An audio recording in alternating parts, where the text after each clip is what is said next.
यहाँ तपाईले जति नै भाषण गर्नुहोस्, जति नै भाषण सुन्नुहोस्, जति नै पार्टी आओस्, जति नै चुनावमा भोट हाल्नुहोस्, हुनेवाला केही पनि छैन। अब यो दुईटा हात तपाईले आफ्नो पेटको लागि मात्र होइन, देशको लागि पनि चलाउनु पर्छ। काम गर्नु भनेको चाहिँ फोन चलाउनु भन्ने देखियोस् त। फोनमा कता के हो यसो यसो होइन, फुटफाट घुमेको छ, यसो गरेको छ, यसो लुकी लुकी कोरियन भाषा पनि सिकिरहेको होला यतातिर होइन होइन थङ भने अब त्यो भाषा क्या भाषा मलाई आउँदैन। श्रमदाता हो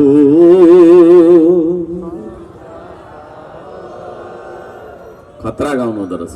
तिमी हौ यो देश बनाउने,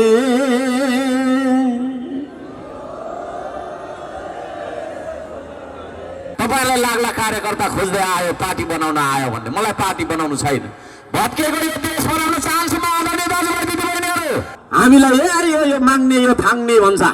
हाम्रो देशको राष्ट्र प्रमुख प्रधानमन्त्री जाँदाखेरि एउटा सेक्सन अफिसर कर्मचारी पठाएको होइन छिमेकी मुलुकले लिनलाई। एउटा बाटो बनाउनु पर्छ मागेकै छ, एउटा टुल मागेकै छ, चुनाव त मागेकै छ, गाडी मागेकै छ, हरेक कुरा माग्नेहरूको थाङ्ने देश हो। यस्तो भयो लाताले हामीले हान्न खोजेको छ। त्यो ढल्दै गरेको राष्ट्रिय स्वाभिमानलाई हामीले उठाउने कि नउठाउने?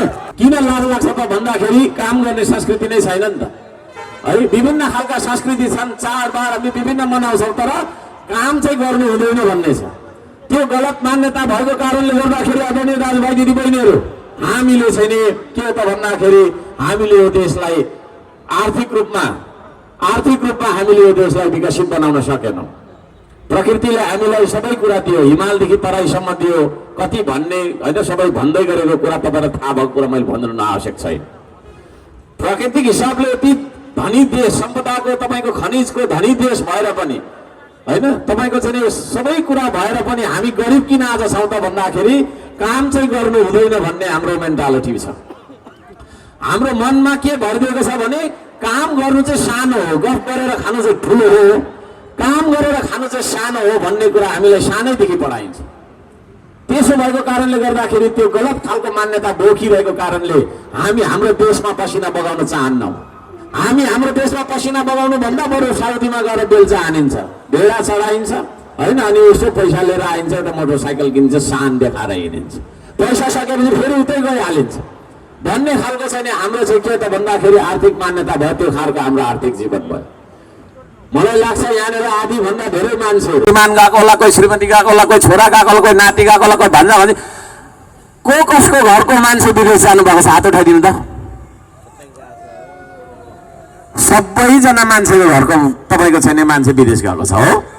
कोही कोरियन आज नउठाए पनि भोलि तपाईँ पनि जानुलाई रेडी भइरहेको होला, लुकी लुकी कोरियन भाषा पनि सिकिरहेको होला यतातिर होइन होइन थङ भने अब त्यो भाषा क्या भाषा मलाई आउँदैन भनिरहेको होला है।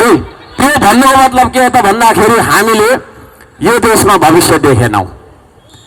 यो देशमा भविष्य नदेख्नु भनेकै तपाईँको के हो त भन्दाखेरि देशलाई छोडेर हामी एनी टाइम जुनसुकै बेला हामी बाहिर जान सक्छौँ भन्ने हो।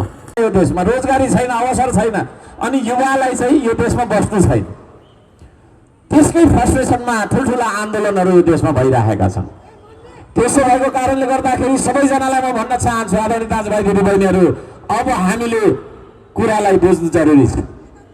एउटा मान्छेलाई सच्चा मान्छे बनाउने अभियान श्रम संस्कृति, एउटा मान्छेलाई एउटा स्वार्थी मान्छेलाई उद्धार मनोभावको के अरे तपाईँको चाहिँ मान्छे बनाउने संस्कृति हो श्रम संस्कृति, एउटा अल्छी मान्छेलाई पौरखी बनाउने संस्कृति हो श्रम संस्कृति, एउटा देशलाई माया नगर्ने मान्छे होइन, आफ्नो मात्रै बारेमा सोच्ने मान्छेलाई देशको बारेमा पनि चिन्तन गर्ने बनाउने संस्कृति हो श्रम संस्कृति।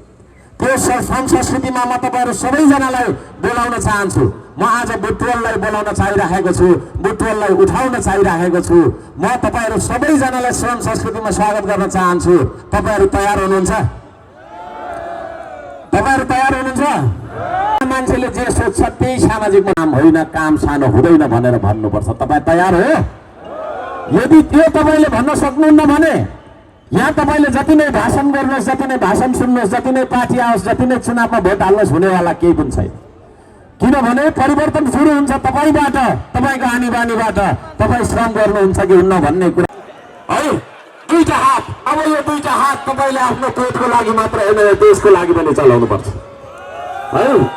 किनभने यो देशको लागि हामी हात चलाउँदैनौँ भने देशको लागि भारतले जापानले दिन्छ भनेर हामीले उता विदेशी प्रभुलाई ढोकिरहेको कारणले र त्यो खालको तपाईँको नेताले पछ्याइरहेको कारणले यो दुईवटा हातले हाम्रो देशको लागि एउटा तपाईँको सिन्का बिन्न भाँचेको कारणले गर्दाखेरि देश समृद्ध हुन नसकेको तर्कमा यहाँ राख्न चाहन्छु। सक्दैन, किनभने मान्छे नै हो संसारको विकासको केन्द्रबिन्दु, मान्छे नै हो संसारको। यहाँहरू सबैजनालाई हार्दिक स्वागत गर्न चाहन्छु श्रम संस्कृतिमा। गाउँमा हेर्नुहुन्छ भने गाउँमा अर्म पर्म गरिन्छ, काममा भेट हुन्छ। एउटाको धान रोप्नु पर्दाखेरि गाउँभरको मान्छे भेट हुन्छ, एउटाको मकै रोप्नु पर्दा गाउँभरको मान्छे भेट हुन्छ। अनि त्यहाँ गाउँमा समाज छ, सहरमा समाज छैन। समाजमा यो घरको मान्छे रोइरहेको हुन्छ, उतापट्टि तपाईँको छैन भोजमा नाचिरहेको हुन्छ। कसैलाई कसैको मतलब भएन। मान्छेको भिडलाई समाज भन्न मिल्दैन। हराइसकेको नेपाली समाजलाई एक ठाउँमा ल्याउनका लागि कसरी ल्याउने त? गफ गर्न त गफ सुन्नु त आउँदैन। कहिले कहिले आज पनि यो हर्क साम्बाङ के भन्दो रहेछ भनेर आउनुभयो, भोलि पनि आयो भने के आउनुहुन्छ? आउनुहुन्छ र आउनुहुन्न। गफ सुन्ने फुर्सद छैन। तर यो देशका लागि काम गरौँ होइन। मेरो घरको काम गर्नु भनेर फेरि मैले बोलाएँ भने फेरि आउनुहुन्न। आउने बित्तिकै त मैले तपाईँलाई पैसा दिनुपर्ने हुन्छ। तर यो देशका लागि काम गरौँ भनेर चाहिँ नि मान्छेलाई त्यो तितर बितर भएर कहिले नभेट्ने मान्छेहरूलाई एक ठाउँमा ल्याउन खोज्ने अभियान हो श्रमदानको अभियान। कामको कारणले, कामको माध्यमबाट, श्रमको माध्यमबाट देशको लागि श्रम गर्ने अभियानको माध्यमबाट समाजलाई एक ठाउँमा ल्याउने अभियान हो श्रमदानको अभियान। अर्को श्रमदानको अभियान के हो भन्दाखेरि अर्को चाहिँ हाम्रो शरीर भनेको चाहिँ तपाईँको कसरत गरिराख्नुपर्ने शरीर हो। प्रकृतिले हामीलाई हिँडेर जाए उता धरान जान्छ भने पनि हिँडेर जा भनेर जन्म दिएको। तर पछि हामीले आविष्कार गऱ्यौँ, गाडी प्लेन बनायौँ। सुविधा भोगी हुँदै जाँदाखेरि शारीरिक व्यायाम छुटेर गयो, जसको कारणले गर्दाखेरि आज हरेक व्यक्तिलाई कि त सुगर छ, कि त प्रेसर छ, कि त कोलेस्ट्रोल छ, कि त युरिक एसिड छ। किनभने हामी काम गर्दैनौँ। काम गर्नु भनेको चाहिँ फोन चलाउनु भन्ने देखियोस् त। फोनमा कता के हो, यसो यसो होइन, फुटफाट घुमेको छ, यसो गरेको छ, यसो। त्यतिले हाम्रो पसिना आयो? आएन। पसिना नआइसकेपछि के हो त भन्दाखेरि हामी निरोगी बन्न सकेनौँ, रोगी बन्दै गयौँ। त्यसले गर्दाखेरि श्रमदान अभियानले हाम्रो तपाईँको चाहिँ नि शारीरिक स्वास्थ्यको पनि तपाईँको चाहिँ नि सुधार गर्छ भन्ने अभियान हो। फाइदा नम्बर 2, समाज त्यो अवस्थामा तपाईँ हामीले अब नेपालीले दुई हात चलाएर यो देशको बहिनीहरू भोलिको दिनमा हाम्रो देश निलाम भएर जान्छ। हर्क साम्बाङ झुटो बोल्दैन।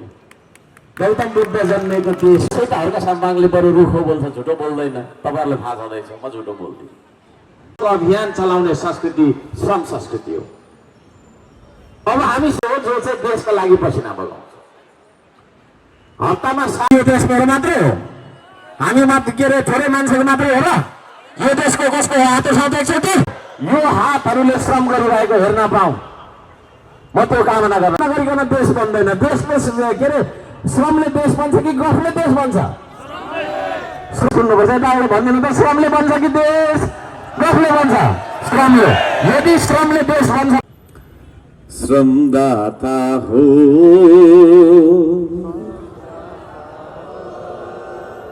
खतरा गाउनु हुँदो रहेछ पछाडि। तिमी हौ यो देश बनाउने,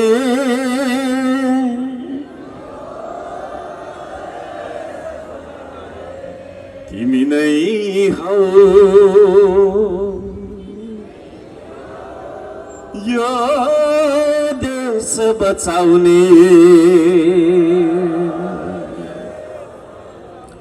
श्रमदाता हो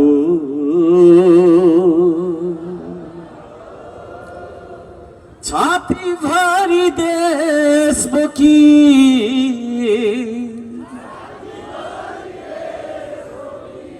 पाखुरामा विश्वास ली, अटल पनि बडा अघि सलाम तिम्रो संकल्पलाई। कुरा छैन है। तिमी हौ समयलाई जगाउने, तिमी नै हौ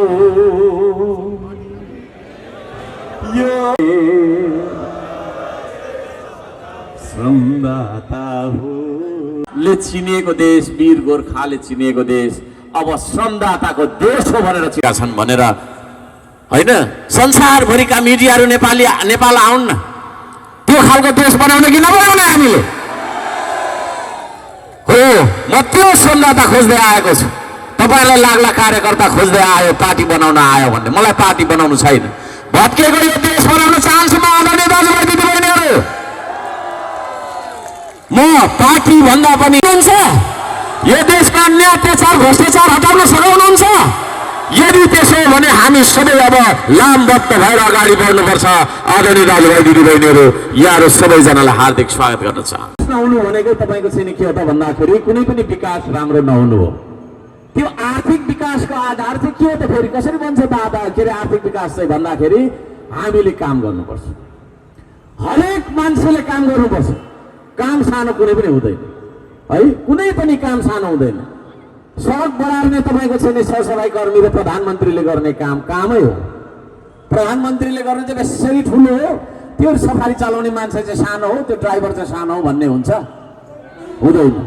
कामलाई सानो भन्ने हुँदैन। आदरणीय दाजुभाइ दिदीबहिनीहरू, कामलाई हेर्ने दृष्टिकोण अपमानजनक भएको कारणले कोही पनि काम नगर्ने, ठगेर खाने, घुमेर खाने भयो क्या। शक्ति चाहिन्छ, त्यसलाई श्रम भन्नुपर्छ। श्रमलाई सम्मान गर्ने देश चीन भइसक्यो, श्रमलाई सम्मान गर्ने देश जापान भइसक्यो, चीनलाई तपाईँको छैन श्रमलाई सम्मान गर्ने देश आज दक्षिण कोरिया भइसक्यो। हामीले चाहिँ श्रमलाई जहिले पनि अपमान गरिरहने। यो श्रमप्रतिको हाम्रो धारणालाई परिवर्तन गर्नुपर्छ आदरणीय दाजुभाइ दिदीबहिनीहरू। त्यसो भएको कारणले गर्दाखेरि हामीले विश्वमा अरू तपाईँको छैन आर्थिक रूपमा उन्नति गरेका राष्ट्रहरूसँग प्रतिस्पर्धा गर्न सकेनौँ। त्यसो भएको कारणले गर्दाखेरि अब हामी आर्थिक विकासमा जाने हो भने हामीले चाहिँ श्रम संस्कृतिको बाटो फैलाउनुपर्छ, श्रम संस्कृतिको बाटो फैलाउनुपर्छ। काम गरेर अगाडि बढ्ने मान्छेलाई साथ सहयोग गर्नुपर्छ। गफ गरेर गफको घरमा त्यो श्रम संस्कृति, त्यो संस्कृति आजदेखि मैले तपाईँको संस्कृति भनेर तपाईँलाई पनि मैले दिएँ। स्वीकार्नुहुन्छ हो? हाम्रो सोचाइबाट यहाँबाट परिवर्तन ल्याउनुपर्छ, यहाँबाट परिवर्तन ल्याउनुपर्छ। तपाईँको छातीभरि यो देश, तपाईँको चाहिँ नि मस्तिष्कभरि सकारात्मक सोच विचार र तपाईँको पाखुराभरि यो देश उचाल्ने दम हेर्नु त एकचोटि फेरि। खै यति हो? यति यतातिरकोले नउचाल्ने हो?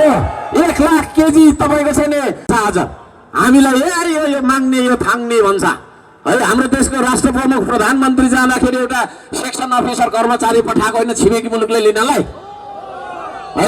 हामीले त्यसरी हेपिदिने।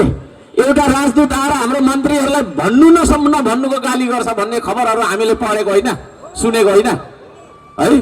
तपाईँको सर्वोच्च निकायमा बस्ने, हाम्रो देशको चाहिँ सबैभन्दा माथिल्लो औदामा बस्ने मान्छेलाई त्यसरी तपाईँको चाहिँ विदेशले अरू राष्ट्रहरूले किन अपमान गरिरहेको छ त भन्दाखेरि यो माग्नेहरूको देश, यो माग्ने जहिले पनि माग्छ। यो एउटा बाटो बनाउनुपर्छ मागेकै छ, एउटा टोल मागेकै छ, चुनाव त मागेकै छ, गाडी मागेकै छ, हरेक कुरा माग्नेहरूको ठाङ्ने देश हो। यस्तो भएर लाताले हामीले हान्न खोजेको छ। त्यो ढल्दै गरेको राष्ट्रिय स्वाभिमानलाई हामीले उठाउने कि नउठाउने? यो चुनावको मात्रै कुरा होइन आदरणीय दाजुभाइ दिदीबहिनीहरू, यो हाम्रो स्वाधीनताको कुरा हो, यो हाम्रो स्वाभिमानको कुरा हो। त्यसरी हेपिएर बस्दैन अब नेपाली। अरूको जुठो पकाएर खाँदैन, आफै कमाएर खान्छ, आफै उमारेर खान्छ। त्यस्ता स्वाभिमानी नेपालीले जय माटो भनिदिनुहोस्, जय माटो भनिदिनुहोस् हो। यो जोरु के भरको अपमानजन्य नामहरू दियो मलाई। त्यो जोस तपाईँको हातमा, तपाईँको छैन छातीमा छ भने मात्रै तपाईँ नेपाली हो। हाम्रो सिमाना लडिरहँदाखेरि चुप लाग्नुपर्ने, हाम्रो स्वाभिमान लडिरहँदा चुप लागिराख्नु पर्ने, हाम्रो अनेक परेको छैन तपाईँको छैन जलेर।